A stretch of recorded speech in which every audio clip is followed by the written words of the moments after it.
Hello and welcome. This is Hawkissimo bringing you another video within the series of God Guides for Season 4 of Smite, specifically around casual modes, that being Clash, which is my favorite, Joust, Arena, and Siege. This is not a conquest build, nor is it appropriate for Assault or Match of the Day, as each of those modes have very different meta.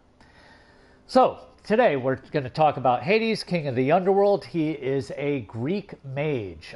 Used to be a Guardian in Season 3. I don't think it was...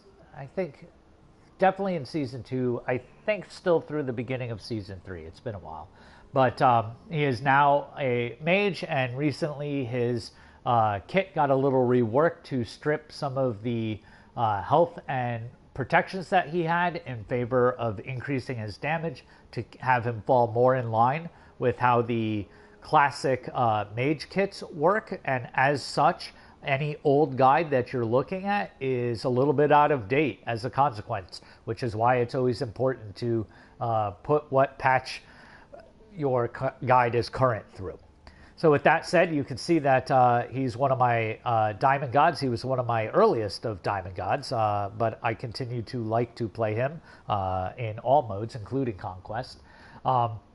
Without further ado, let's hop right into the ability builder. And I will also mention that one of the wonderful things about creating this series is I had to think about who my audience was, and it was for newer players or players looking to expand into gods that they hadn't particularly played a lot of, and or were playing and not doing very well and wanted to improve their play. And as a consequence, it made me re-examine how I have my ability builder sequence set and what are my common item builds, and do they still apply given changes that have occurred over the time. And that's been a wonderful thing for me, and you guys get to reap the benefit of that. So, the ability builder. Again, if you haven't ever set this up, you'll notice that the 1 through 20 above are blank. If you've set them up, I think you should double check how you have them set up, confer with how I have them set up, and try out this version. I think you'll find it a very effective way to play him in the modes that I talked about, specifically Clash again and the other casual modes. I'm not going to spend too much time reading through each of these because you all have the capability to do that more slowly and deliberately, and I want to be conscientious of the overall video time and try and keep these short and sweet and to the point. However, I do want to spend a little bit of time looking at his passive, because Hades is very much synergizing his passive with his other abilities. So you'll notice that your normal basic attack applies a debuff on the enemy called Blight, and that this debuff hangs out until the duration of 8 seconds runs out. If you additionally hit them with new attacks, you simply renew that duration from whenever that additional hit goes, so you can keep blighting them. It doesn't have any additional effect in and of itself, but as we go through the descriptions of each of the other abilities, they talk about if your enemy is blighted, then you'll also get blah blah blah cool effect. So this is how you apply that blight. And again, your normal auto attack, your R2 trigger, is going to be how you activate that. So, Death from Below is often how you'll initiate into combat. It is technically a leap, although visually you actually descend into the ground and then emerge from the ground forward. But keep in mind, effects like a Willix pulling you out of your leap do apply to this ability. When you emerge, you will go ahead and do damage. If you happen to have hit that enemy with an auto attack first, that means that they are blighted, and they will also suffer a slow effect. The slow effect increases as you rank it, and as a consequence, I look to level this above all my other abilities. Again, not only because it's an initiator, but if they're stupid enough to initiate on you, you can pop the other abilities in your kit and use this as an escape if they haven't died. So lots of versatility in this ability. You also can see that it has 60% power scaling, and on that note, let's look. We see no power scaling here. You see a 70% power scaling here, and you see a 30% power scaling on his ultimate. And by power scaling, I mean the number in parentheses after the damage line for each ability. That's how much of the power that you're transferring from the items that you've built, plus the power that you naturally gain as you go up levels during the course of the game. How much of that is going to be added to the base level of damage? And what we find is that Hades does not have very strong power scaling. And for that reason, we do not need to, nor do we want to, go overboard with just packing on lots of power items in favor of walking away from other useful utility things like slow, like armor, like lifesteal and things like that. So we'll see that more as we get into the item build section. His next item, or his next ability rather, is a cone effect that affects the enemy and applies silence. If they also were blighted, you will also apply a fear.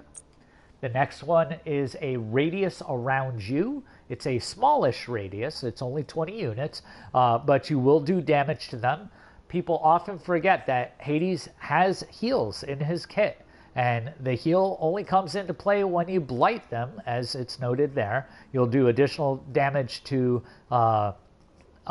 enemies around you, so minions, jungle camps, and enemy gods.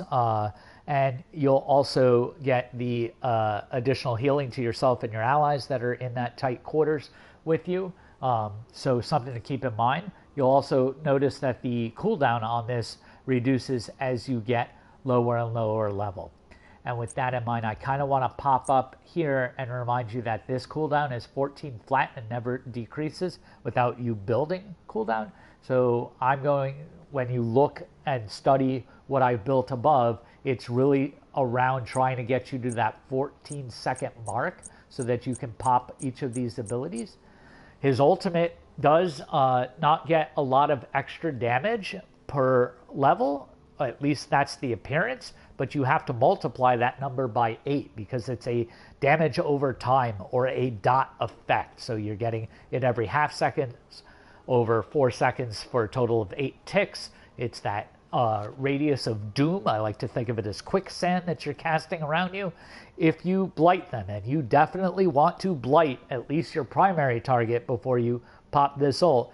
You are going to not only get the protections that you have, regardless of whether you blighted or not, but you're going to debuff their protections. And that's the important aspect there.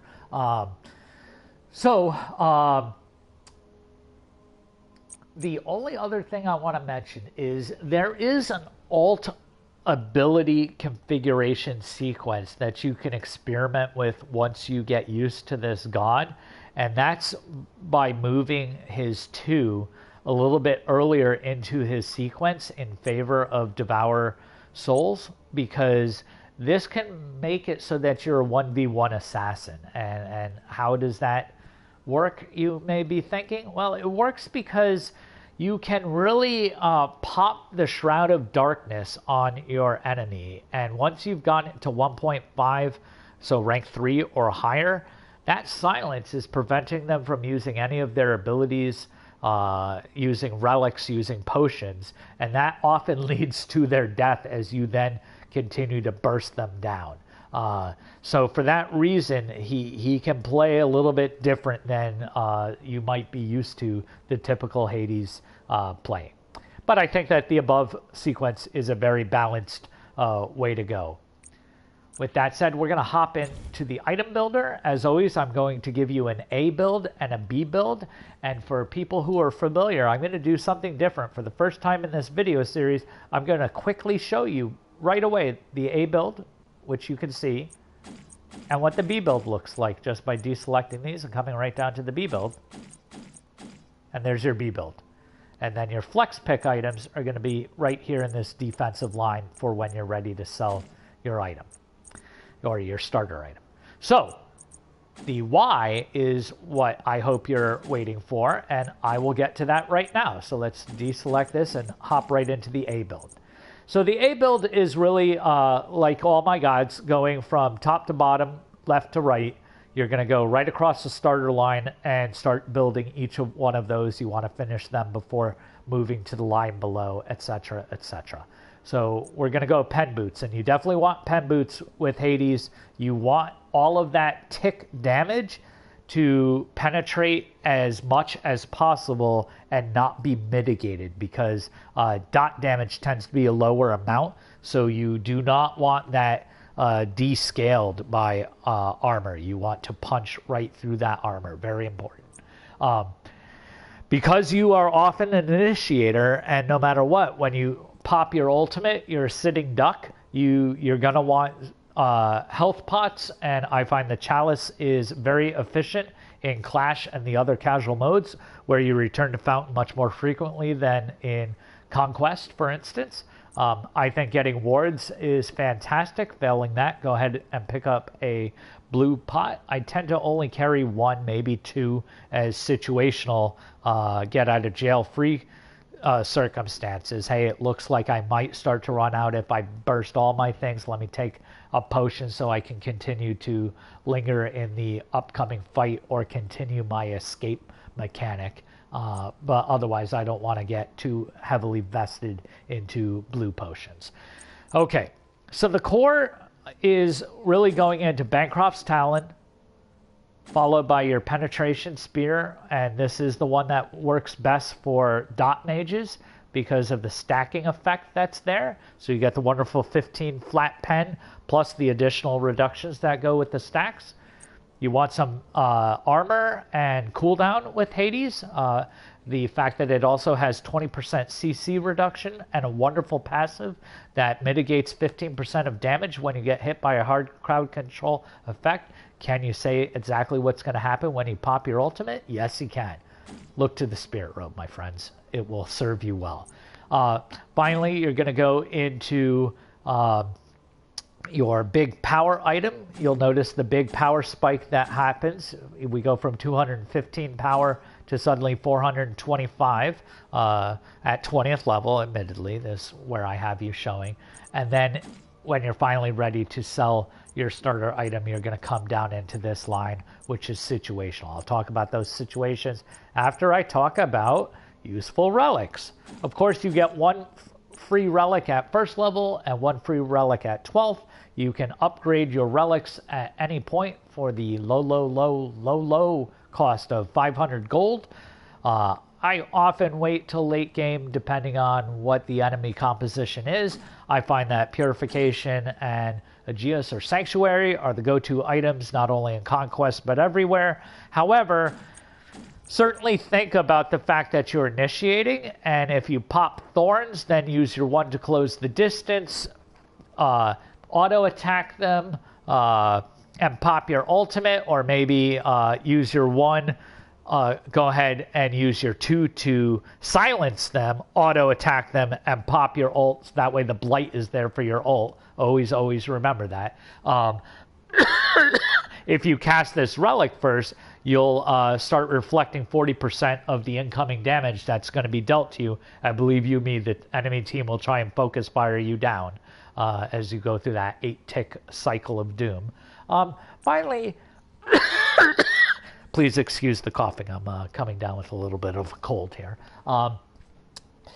I think that meditation also works, but I wanted to point out that Blink is another way to jump in without using your one and be able to use your one as an escape mechanism, and or the final follow-up if you feel they're still on death's door, and you can burst them down with that and a combination of auto attacks.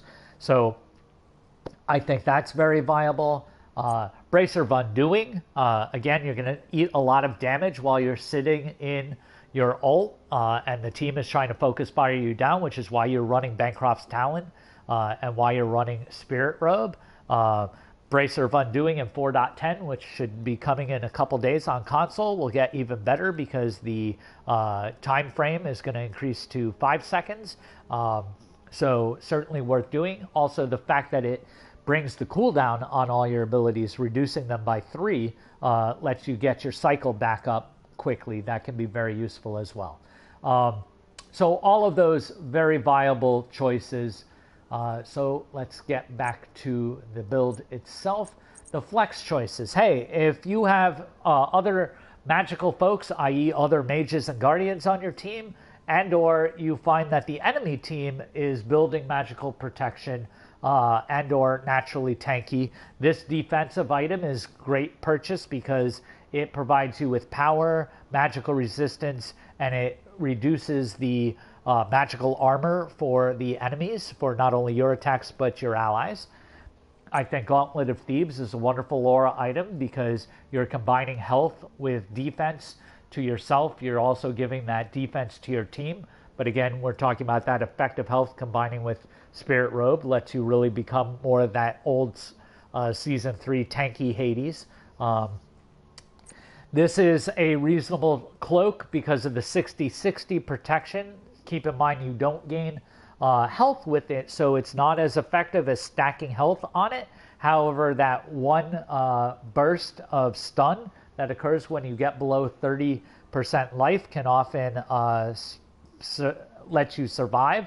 I prefer Spirit Robe. It's lower cost, the 20% crowd control reduction, and the passive that's there, but this is also good. Finally, you might want to end with a little bit more damage, and I don't think it's bad to go into this item because you're going to do 5% of their health. You're going to have additional health, and you're going to have 10% additional crowd control reduction added. So I think that that's a good pick. I want to mention two things very, very specifically. Do not, I repeat, do not go into the Warlock Sash. Warlock Sash is poop. And while he is one of the two gods that can probably get away with it, it's simply not worth it.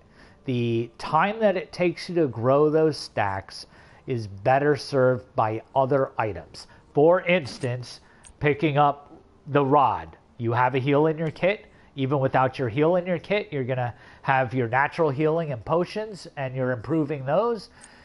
This is going to give you health and some crowd control reduction and let you hit a little bit harder. Heck, even Gem of ISO, giving a slow, giving health, giving power, giving crowd control reduction, in the long run comes close to this without any of the nonsense of having to build stacks. Also, this starts with much cruddier magical power versus everything else. So those are all better choices.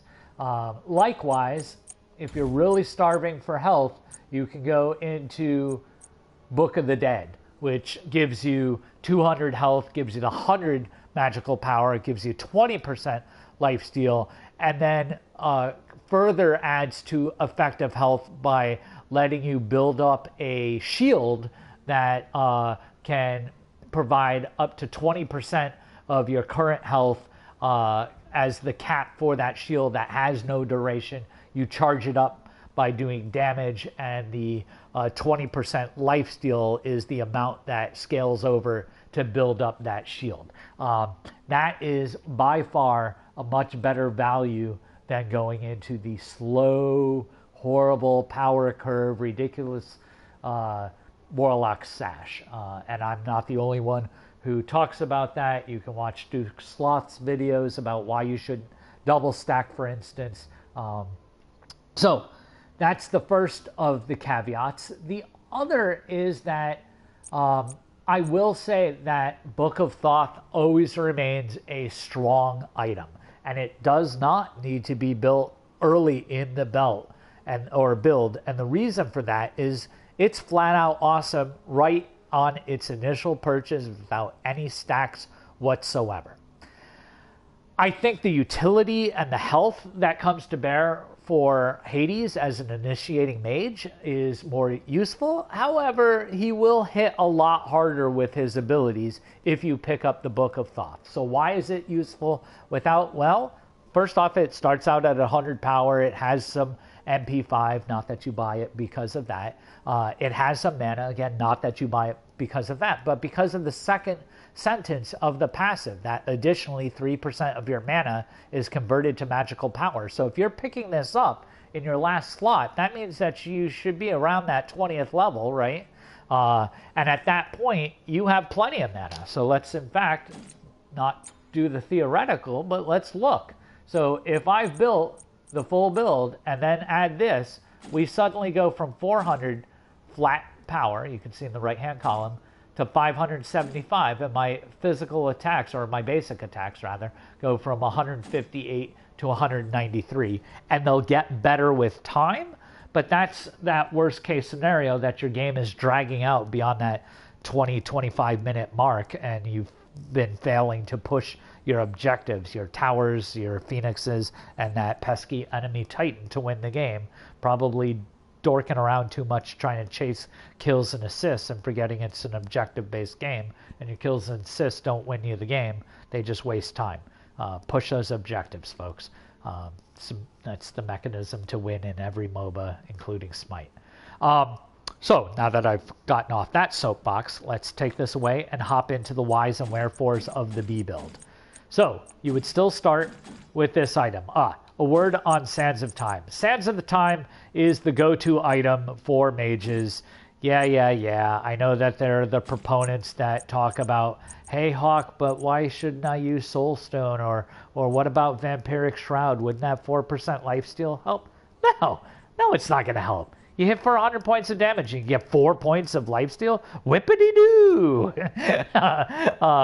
So do not think Vampiric Shroud is the end-all, be-all. You're going to get much better sustained by having Sands of Time, getting the 20 power, getting the flat MP5, getting the 10% cooldown, and getting that additional passive that recharges more and more mana as you get lower and lower on your mana pool. I can't emphasize that enough. Okay, so the B build. Now that I've soapboxed that item, I think that it's very strong to go into this physical defense item, and the reason is, let's just show you. Dynasty Plate Helm offers at a very cheap cost, so it maintains that thought process that you see in Hunter builds that go into Tishabal.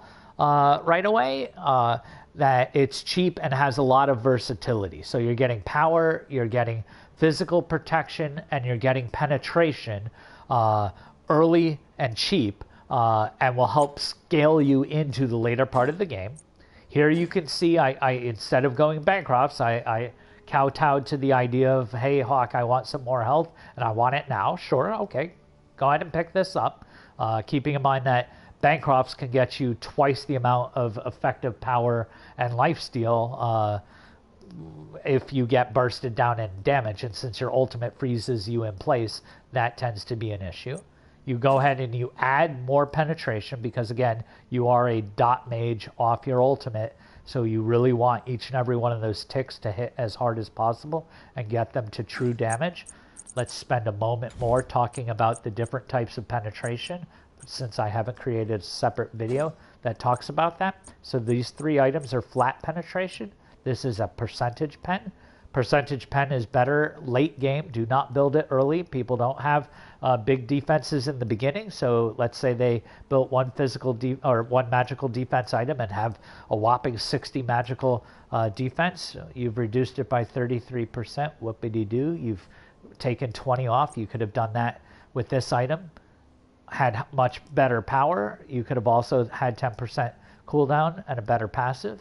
So that's why you want flat pen early and percentage pen late. Same is true with Titan's Bane. But this is the go-to item for your dot mages. So Zhongque, Hades, Anubis, I think of as the big three. I'm sure there are others that I'm not thinking of at 4 a.m. But this is nice. Even though it has the lower power, it's because of that 15 flat pen, the lower cost, but also your abilities to reduce your target's magical protection by 10 for 5 seconds, and it builds the 5 stacks. You know your ultimate is going to hit for a total of 8 stacks, so you're going to cap that out. It synergizes with the additional effects that are on your ultimate very well. However, not the end of the world to go into Divine Ruin if you see a lot of healers, whether they're self-healers or team healers.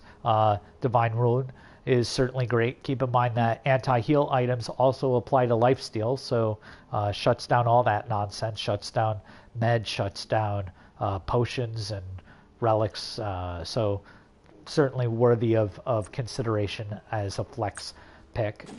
However, let's talk normal circumstance. Rod of Tohoody is the go-to power item for all mages. If you're building a mage and you don't have Rod of Tohoody, you're probably building him wrong. If you're building Rod of Tohoody as your first or second item, you're building your mage wrong. The whole bang for your buck with Rod of Tohoody is trying to mitigate the cost of Rod of Tohoody against the value that it brings. So yeah, it's 125 power versus 100 that a myriad of other things give, but you pay for it. You pay 1,000 more than Bancroft's Talent for 25 points of power more. Yeah, you're increasing your overall magical power by an additional 25%, but you're low level, so you don't have a big power. So build it later in your build. Please stop screwing that up. I'm so sick of watching people build their mages wrong. It makes me sad. Hurts my soul. Finally, when you're ready to sell your starter item, you go into your flex picks. We've talked about these in many of the videos and why. I talked about them in the A build and why. But, you know, let's talk about some other worthy contenders. So, you want to go into power. We've talked about Book of Thoth. As your very, very last item, sure, Chronos Pendant isn't the worst. You want to stack more lifesteal and be even scarier when they're trying to burst you down? Sure, go ahead and do that. You want to have team lifesteal and get some more cooldown? Give power and lifesteal to your team? Sure, do that. You want to be able to use your auto attack as a harder hitting thing? Yeah, okay, that's viable. You could do that. You want your auto attacks to happen a little bit faster, since it is a mechanic for Hades specifically to apply Blight. So you're hoping to be able to go bam bam with 2 auto attacks before you hit that ability, so that you Blight 2 people and hit them both with the ability. Okay, I don't think it's the strongest, but it's certainly not conceptually sound idea. So yeah, okay, that's fine. And this one is cheaper than that one, and also has the added benefit of applying a stacking magical debuff for their protections, which I think gets you better bang for your buck than the very powerful Telekind's ring. But you know, I wouldn't argue if you went either one. I wouldn't say your build was poop. Even though I say that about a lot of builds, because a lot of them are poop. I would not go into building stacks.